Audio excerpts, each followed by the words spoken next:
அனைவருக்கும் வணக்கம். நாம் இன்று பார்க்க உள்ள காணொளி, உலகத்திலே எந்த சிலைக்கு அபிஷேகம் செய்தாலும் அந்த சிலையின் தன்மை மாறாது என்பார்கள்.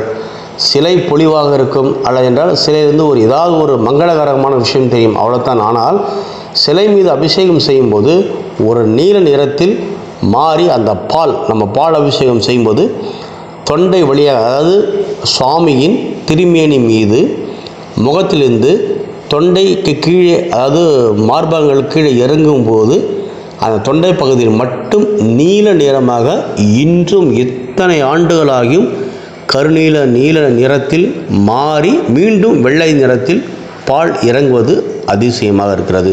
ஆம், இவ்வளோ அதிசயமா?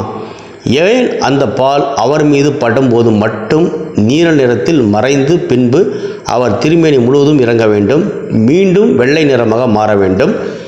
எப்படி இந்த கோவிலுக்கு இது போன்ற சக்தி இருக்கிறது? சாதாரணமாக இதை நாம் எடுத்துக்கொள்ள முடியாது. ஏனென்றால் எத்தனையோ கோவில்களில் இன்னும் இருந்தாலும் கூட அந்த கருநீலமாக மாறுவதற்கான அர்த்தம் இதுவரை கண்டுபிடிக்க முடியவில்லை என்கிறது புராண கதைகள். சரி, இந்த கோவிலை பற்றி நாம் தெரிந்து கொள்ள வேண்டும் என்றால் முதலில் நீங்கள் யூடியூப் சேனல் சப்ஸ்கிரைப் செய்வதற்கு ஆல் நோட்டிஃபிகேஷன் கொடுத்துக் கொள்ளுங்கள். சரி, புராண காலத்தில் ஒரு அரக்கனாக இருந்தவர் தேவனாக வேண்டும் என்று அவருக்கு ஒரு ஆசை ஏற்பட்டதாம்.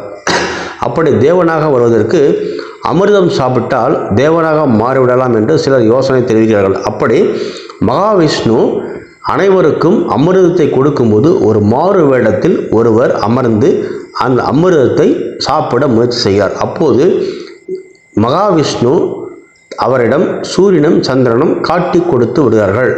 மாறு வேடத்தில் இவர் இருக்கிறார். ஏனென்றால் தேவர்கள் கண் சிமிட்ட மாட்டார்கள், இவரோ கண் சிமிட்டு விடுகிறார். கண்கள் அசைவதை பார்த்து இவர் மனித ரூபத்தில் வந்திருக்கிறார், இவர் வேடம் அணிந்திருக்கிறார் என்று சொல்லிவிடுகிறார்கள்.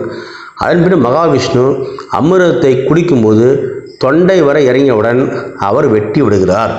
தலையும் உடம்பும் தனித்தனியாக போய்விடுகிறது. இப்படி பல ஆண்டுகள் அவர்கள் தவம் செய்து மீண்டும் ஒன்றிணைந்து நவகிரக வரிசையில் வந்து, அதாவது சாதாரண அரக்கனாக இருந்து பலவிதமான கஷ்டங்களை பட்டு மீண்டும் தேவன் என்ற இடத்தில் வந்து நவகிரக வரிசையில் இடம் பெற்றவர்கள் தான் ராகு கேது ஆவார்கள். அதில் தான் ராகு பகவான் ஆவார். இந்த ராகு பகவான் திருஸ்தலமான திருநாகேஸ்வரத்தில் தான் ராகு காலத்தில் பூஜை செய்யும்போது தான் இந்த திருநாகேஸ்வரத்தில் உள்ள நாகநாத சுவாமிகள் திருநாகேஸ்வரத்தில் உள்ள ராகு பகவான் மீது அபிஷேகம், பால் அபிஷேகம் செய்யும்போது இன்றும் கூட கருநீலம், அவர் எப்படி அந்த அமிர்தத்தை அந்த சாப்பிடும்போது வெட்டப்பட்டாரோ அதே போல் இன்றும் கூட தொண்டை இறங்கும் போது அந்த பால் கருநீலமாக விஷமாக மாறி உடம்பாக அவருக்கு இறங்குகிறது. இப்படி இந்த ஒரு அதிசயம் உலகத்தில் எங்கேயுமே இல்லை. இது மிக மிக அதிசயமாகும். ஆம், அவ்வளோ சக்தி படைத்த இந்த ஸ்தலமாகும். இந்த ஸ்தலத்திற்கு நாகதோஷம் உள்ளவர்கள், சர்ப்பதோஷம் உள்ளவர்கள், கால சர்ப்பதோஷம் உள்ள நாகத்தால் ஏற்பட பாதிப்புகள் அனைவரும் சென்று ஒரு பூஜை செய்வார்கள். எப்போது சென்றாலும் இந்த கோவிலுக்கு ராகு காலத்தில் செல்வது மிகச் சிறப்பாகும். ஆம், அந்த நீல நிறத்தில் மாறக்கூடிய காட்சி இன்றும் இப்போதும் நீங்கள் போய் சென்று பார்க்கலாம். அவ்வளவு எளிதாக இந்த காட்சியை நீங்கள் பார்ப்பது கடவுள் கொடுத்து வைத்த பாக்கியமாகும். இந்த கோவிலுக்கு சென்று வணங்கினால் தடைகள் யாவும் நிவர்த்தி அடையும்.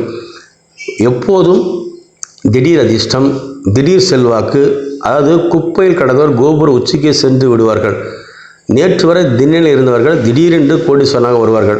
இதையெல்லாம் செய்பவர் தான் ராகு. அந்த ராகு ஸ்தலம் தான் திருநாகேஸ்வரமாகும். இந்த கோவில்களுக்கு நீங்கள் சென்று வணங்கினால் உங்களுக்கு நல்ல ஆசீர்வாதம் இருந்தால் கண்டிப்பாக ராகு உங்களை மிகப்பெரிய உயரத்துக்கு கொண்டு வருவார். அது எந்த சந்தேகமும் இல்லை. உங்கள் ஜாதகத்தில் நாகதோஷம் இருந்தாலோ அல்லது ராகு தவறான நிலை இருந்தாலும் கூட இந்த கோயிலுக்கு செல்லுங்கள், உங்களை நல்லபடியாக வழி நடத்துவார். கண்டிப்பாக நீங்கள் சென்று வணங்குங்கள். அந்த இன்றும் நீல நிறத்தில் மாறக்கூடிய திருமணியை தரிசனம் செய்யுங்கள். வாழ்க்கை வெற்றி பெறலாம், தலைகளாகவும் உடையும். நன்றி, வணக்கம்.